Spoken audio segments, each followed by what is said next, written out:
what were the main challenges in adapting Hugh Howey's trilogy for the small screen? Was there an aspect of the book that you found particularly complex to translate visually and narratively, and how did you tackle it in the second season? No, it's fun because I'll always say to the crew, it's so easy to type something like Juliette's in silo 17. Well, what's that like? What's that going to look like? How can we have silo 17 look like it's the same basic structure as the other silo, but feels different? They've had a different history over the last 350 years or so. So that's the fun of it. And then you give that to the heads of department, in this case, Nicole Northridge and the production design team. And they start coming up with ideas, and we just start talking and say, "Oh, that'd be cool. Oh, I love that." I say that a lot because people get into the show and they get into building out that world, costume, hair and makeup. The character Solo, right? The played by Steve Zahn. Mm-hmm. It was Louise Coles, who said, "What if one of his eyes is messed up?" And it's just a slight thing. What's going on? There's something wrong with his eye, but you can't tell for sure. It just added a sense of mystery to the character. Frankly, we didn't know why it was that way, and then as writers, we figured it out, and it became a big part of the story later on. And what about when you approach a second season, and you arrive from a success, because the first season was amazing.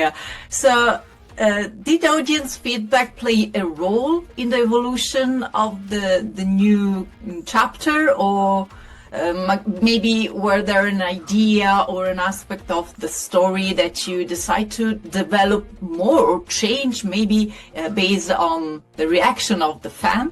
So, I mean, here's the awful truth about this, which is doing a show of this scope and doing 10 episodes takes a lot of time. We had to be writing the second season before we knew we were going to do a second season. So a lot of the decisions were made before we had any reaction.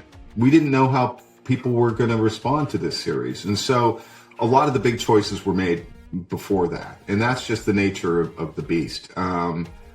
Happily, a lot of the critical and the audience response was much in line with what we enjoyed about the show.